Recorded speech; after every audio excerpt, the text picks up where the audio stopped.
Bismillahirrahmanirrahim. In this video, we'll be talking about Tawhid in the principles of metaphysics, ethics, axiology, societism, and aesthetics.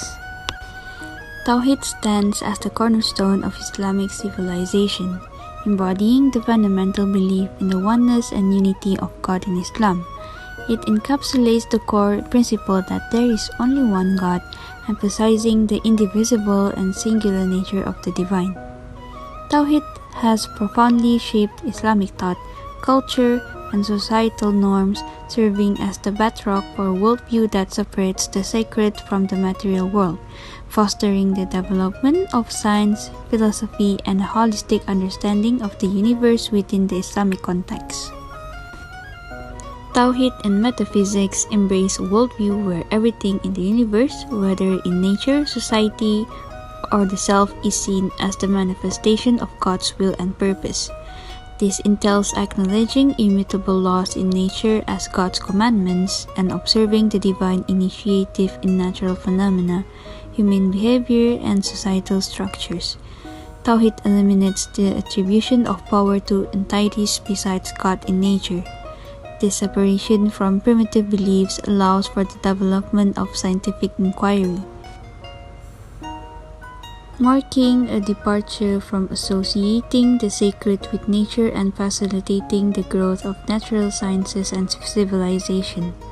The pursuit of scientific understanding involves identifying and studying the repeated causal patterns in nature, acknowledging them as the immutable laws set by God, allowing for the exploration of divine design through the observation of causation.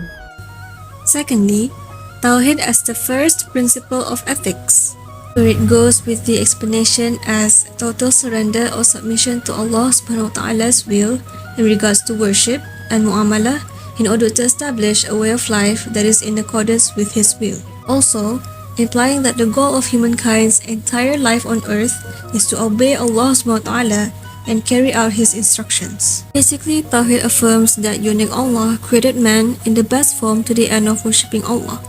That is why Messenger of Allah was chosen as the recipient through divine revelations, and as Muslims follow his example. By referring to the words of Al-Quran, Surah Az-Zariyat, verse 56, where Allah says, "I did not create jinn and humans except to worship me."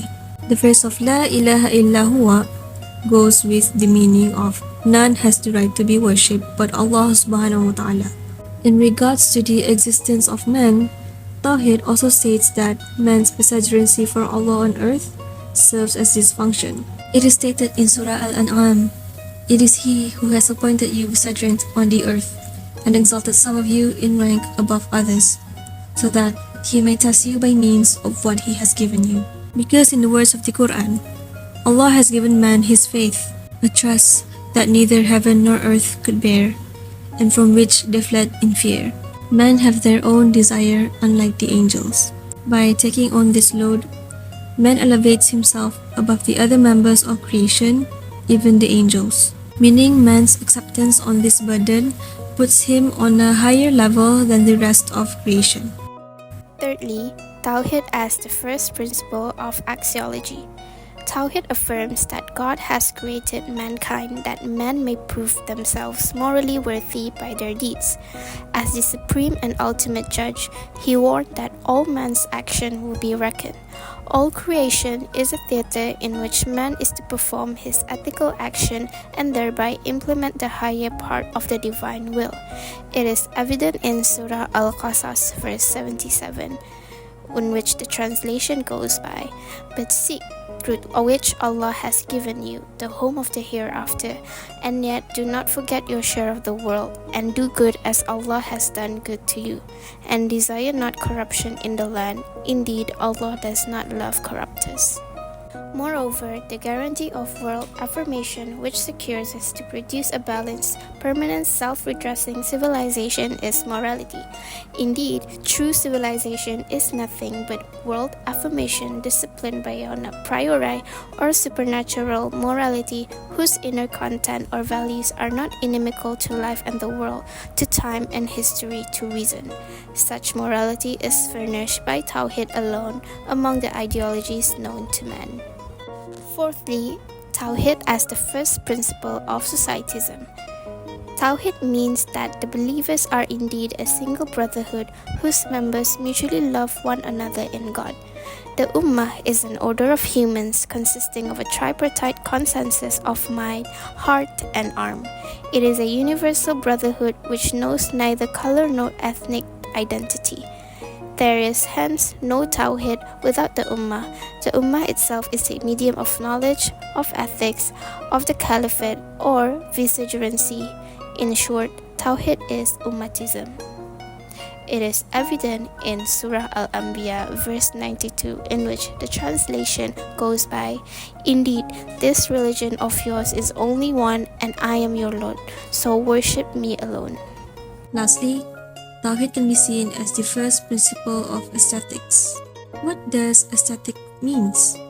It is the philosophical study of beauty and taste, which means that not only it deals with the nature and value of arts, but also with those responses to natural objects that find expression in the language of the beautiful and the ugly.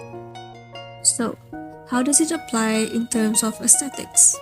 To practice Tawhid, it omits the Godhead from the entirety of nature. Everything that exists in this universe is a creature, non-transcendent, and governed by the laws of space and time. By having aesthetic experience, it means the sense-based experience of the fundamental, preternatural quality that serves as the object's guiding principle. The closer visible object is to that essence or quality, the more beautiful it is.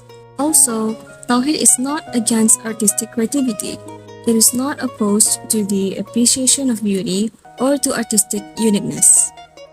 On the other hand, Tawhid encourages and honors beauty. It only perceives perfection in Allah and in His revealed will or words. It is inclined to produce new art that suited its viewpoint. Begins with the belief that there is only one God. The Muslim artist came to the conclusion that nothing in this nature could possibly symbolize or convey God.